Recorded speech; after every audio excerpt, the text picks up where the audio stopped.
Максим Бакиевке жана анын досторуна тиешелүү болгон Элкат жоопкерчилиги чектелген кол мамлекетке кайтарылып, кайрадан президенттин иш башкармалыгынын кармагына өттү. Бул тууралуу президенттин маалымат кызматынын жетекчиси Дайыр Орунбеков билдирди. Ал 6 миллиард сом активи бар компания 2007-жылы мурдагы президент иш башкармалыгынын көзөмөлүнөн мыйзамсыз чыгарылып кеткенин белгиледи. Ошондой эле Орунбеков Элкат жана Максим Бакиевке тиешелүү Франциядагы Шато де ла Групп вилласы Алексей Ширшовдун көрсөтмөсү менен аныкталганын маалымдады. Максим Бакиев Франциядагы мүлктүү убагында өнөктөшү Борис Березовскийге убактылуу каттап турган. Березовский каза болуп калгандан кийин Бакиев аны өзүнө каттай албай, мүлк бүгүнкү күнгө чейин ээсиз турган. Учурда кыргыз өкмөтү бул мүлктү мамлекеттин карамагына өткөрүү боюнча 2 жыл мурда иштерди баштаган. Бул ишти Юстиция министри Аяз Баятов жетектөөдө. 2010-жылдан кийин дайынсыз жоголгон, мыйзамсыз басып алынган же таланып кеткен мүлктөр дагы деде болушу мүмкүн. Элкат жана Франциядагы кымбат баалуу мүлк боюнча маалыматтар бир гана Ширшовдун көрсөтмөсү менен ачылды.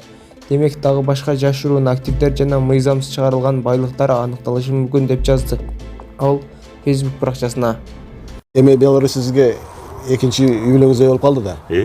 Анан ушу Белоруссиянын эли, анын президенти жөнүндө бир жылуу пикирлериңиз болсо айтып койсоңуз. Мына 12 жылдан бери жашап, бир жыл эмес, бул 2 жыл эмес. Беларусьтун эли боюнча айта турган болсом, абдан жөнөкөй, эмгекчил, меймандостугу жакшы көрөт, билимдүү, анан абдан маданияттуу эл экен. Көпчүлүгү. Үйрөнөтөн жактары көп экен. Көпчүлүгү. Анан булар абдан мындай скромный да. Баягындай турмушта да сарамжалдуу. Мындай чачып нары бери неме кылышпайт. Абдан тазалыкты жакшы көрүшөт. Мына көрсөңөр керек. Бир жерден бир кагаз жаткан мусор көрбөйсүз. Президенти Лукашенко Александр Григорьевич боюнча айта турган болсом, мен ушу жашка келип ушундай дос тапканыма мен Аллага ыраазымын.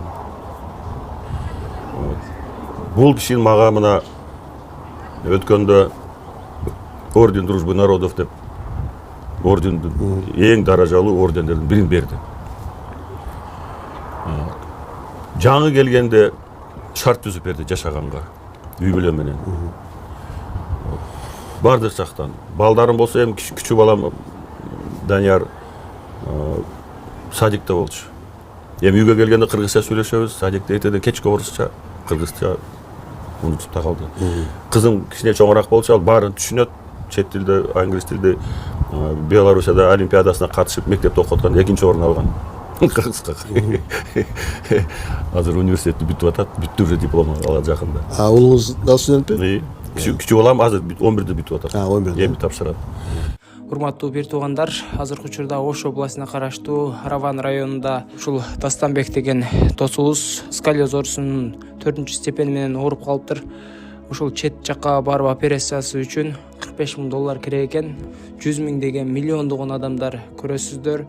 Ушул жигитке кайдыгер карабастан өзүнүн эм банкына перевод кылып кетсеңиздер, аябай жакшы болот эле. Ушул жигит дагы операция болулат эле туугандар. Алланын ыраазычылыгы үчүн. Assalamu alaikum. Мен бул оору менен балалык кезден бери ооруп келем. Болуп эми аракет кылып баштадым буюрса. Түндө жатканымда артыларым ошо позвоночник ийилген жерлер батат, анан чалка жатып калганда ошондой болуп ооруп калат. Анан санчка туруп, ал жериме бер жериме, анан жан баштап жатсам, ошо алдымдагы сөөгүм кайрадан алдына чыгып, дем алышым кыйындатат да. Түнү жатканымда, кичине чалка жатканымда мындай кылып берсем, мындай эки ошо грудной клетканын бир немелери, кусоктору бири-бирине кирип калганын сезем да, кадимкидей.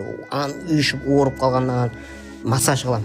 Ошол жерлерди массаж кылып өзүм ата-энеме билдирбей неме кылып жай берем да, анан көңүлүм неме болуп, анан жатып дем алып калам. Ушул досума кайдыгер карабастан эм банкына жана ошондой эле единица катары деле салып койсоңуздар болот. Өзүнүн эм банк номерине да перевод кылып, ушул операция болуп кетүүсү үчүн себепчи болуп калыңыздар. Лукашенко боюнча айта турган болсом, бүгүн бул бир гана СНГ эмес, Европа, вообще дүйнөлүк лидердин арасында эң мыкты, эң күчтүү президент десем жаңылышпайм. Бул кишинин тажрыйбасы, бул кишинин билими, жөнөкөйлүгү эл абдан жакшы билет Беларустар. Ошондуктан Беларусьтун президентине тең элем деген Европанын лидерлери деле мен тең койбойм буларды, бул киши менен мындай бир немеге деңгээлин бир кое алам. Бунуку абдан бийик. Ушунчалык патриот, өз элин жакшы көргөн, сүйгөн, жерин жакшы көргөн. Биз экөөбүз жаңы таанышканда айтканда, Курманбек, сен станоктон чоңойгонсуң дейт. Мен дейт тиги жерден чоңойгом, бул дыйканчылык кылып чоңойгом дейт. Ошентип биз жаңы таанышканда ошентип таанышканбыз экөөбүз. Кыргызстанда да көп бар деле. Станокто. Ошондуктан мен 1000 мерте ыраазымын буларга. Белоруссия мен экинчи родинам болуп калды.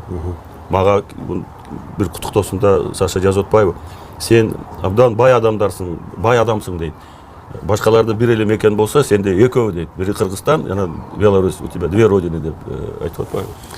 Анан сизге мен укканымда жер бөлүштүрүп берди дейт го, үй саламга. Ооба. Кандай шарт менен ал? Указ менен эле берди. Указ менен эле берди. Коңшу болгон жоксузбу? Коңшу болгон жоксузбу? Жок. Эми жакыныраак, жакын. Бири-бирибизге жакын. Сизге рахмат. Курман Салишимов, өзүңүздүн убактыңызды бөлүп, ушул баягы Кыргызстандагы биздин гезиттин окурмандарына ушундай кенен интервью берип, баягы тактап көп тарыхый окуяларды эметканыңыз үчүн сизге, биздин окурмандарыбыздын атынан сизге чоң рахмат. Мен негизги сөздүн аягында бекен сага да рахмат келип, мен өзүң билесиң, көп эле интервью бергенди жактырбайм. Дайыма качам алыстап жүрөм, койчу дейт. Анан саясаттан кеткеним 12 жыл болду. Менин азыркы мезгилде ушул кыргызстандыктарга эң негизги каалоом тынчтыкты каалайм. Тынчтыкты каалайм, ынтымакты каалайм, биримдикти каалайм. Ушул мынау цифровизация деп, интернет деген бул эми өзүнчө бир абдан коркунучтуу күч. Ушундан бир туура пайдаланып, бийликтин өкүлдөрү, айрыкча мына эл менен жакын тыгыз болгон айыл өкмөттөр, райондун жетекчилери, областын жетекчилери элге жакын болуп, элдин эң негизги бийликтин максаты элге кызмат кылыш керек. Ошондой эле саясат, эми аябай саясатташып кеткен мамлекет болуп калды Кыргызстан. Ошондой өзүнүн бир деген сөз бар. Ар бир адамдын туулган жери Мисир деп коет да. Туура. Анан ушул туулган жерге кайтып баруу көкүрөгүңүздө болсо керек. Кандай эмелериңиз бар да? Эми мен жана айттым го, эгерде сот процесси бийлик колдосо, азыркы бийлик макул болсо, мен бир адвокат жалдайм Кыргызстандан. Мага койгон уголовный иштерди таанышып чыксын ошол киши. Сот процессин ачык өткөрөлүк. Мен берден туруп видеоконференция аркылуу ачык сот процесси өткөрсүн. Тиги экрандарды көчөгө кааласа көчөгө койсун, сот ичинде койсун. Каалаган суроолорду берсин, мен жооп берейин. Мен акталышыма 100% ишенем. Эгерде Лондондогудай таза сот болсо деңиз. Лондондо ачык мындай акыйкат сот процесс болсо, мен 100% ишенем акталышыма. Рахмат. Убакыт суудай акты унутпады. Ачылган аппан гүлдөй күлгөнүңдү. Ал түнү айта берем жетин албай. Калтырбай бул дүйнөдөн биргениңди. Үн какпай мени тиктек бактарактар. Жүрөктө сагынчыма карашкансың.